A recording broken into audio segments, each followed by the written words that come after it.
What's up and welcome back to Interpreting the Stars, where today we're going to talk about A Dog's Purpose, which is the first film in a completely unnecessary movie franchise.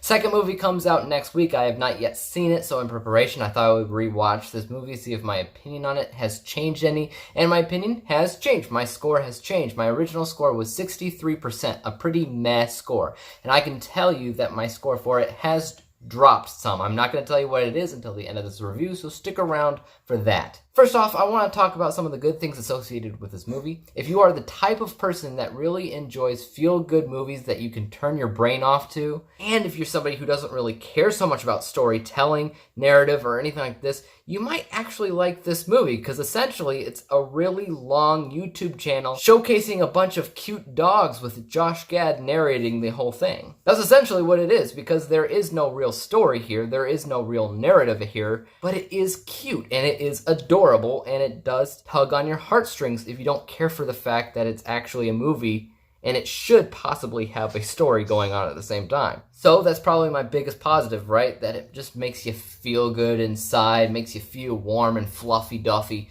which is great and all, but it's not exactly what you want out of a movie, or at least it's not what I want. Another positive that I have to say about this movie is I have to give props to whatever department it is that's training these dogs, because that's kind of a form of acting, actually. It focuses so much on these dogs and what they're doing and how they're narrated doing what they're doing that you kind of have to consider the fact and appreciate the fact that there's a lot of dog training going on in this movie, at least behind the scenes. Also, another positive that I have to say about this movie is the way that it personifies innocence.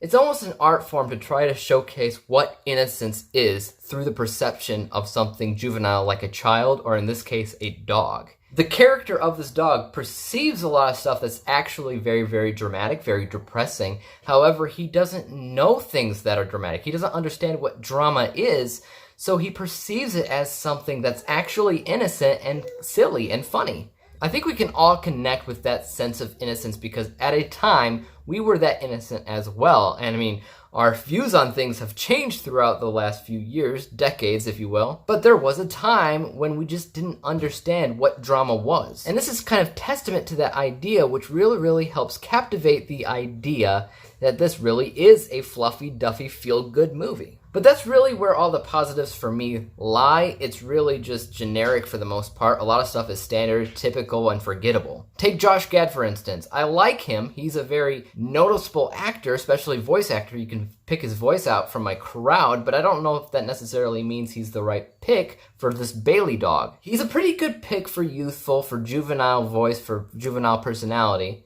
which I guess is what they're kind of trying to go for with this dog. But I don't know if I was ever really buying it, because I kept on picturing Josh Gad instead of picturing this dog. A good way to kind of tell you what I'm feeling about this is Woody and Buzz from Toy Story. You always picture Tom Hanks and Tim Allen because that's exactly what their voices are, but when they're saying their lines, you don't actually picture the actors, you picture the characters. And I can't say there was ever a time in this movie where I pictured this dog. I only pictured Josh Gad. And like I said before, there is no real narrative, there is no real storytelling in this because it is made to naturally be completely convoluted. And it is. It's a very botched up form of storytelling. It's all over the place. And obviously, it was always going to be all over the place because it's about reincarnation. You're going to be introduced to a ton of different dogs who all die, which is depressing enough as it is, but also everybody they meet along the way. There are new owners and everything. You don't know too much about them because it never takes the time to really talk about them. So it's a broken up way of storytelling. And from the get-go, he's not actually trying to be anything because he's a type of character who is actually a narrative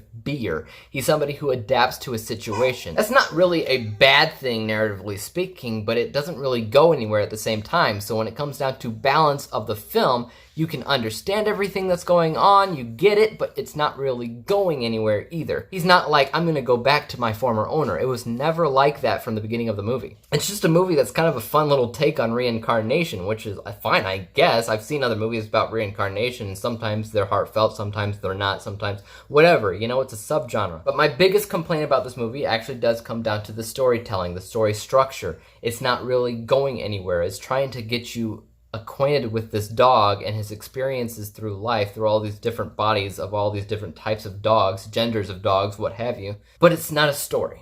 If you're a dog lover, you'll love it. If you're a person who can shut off their brain and watch a lot of low-brow stuff, you'll probably love it.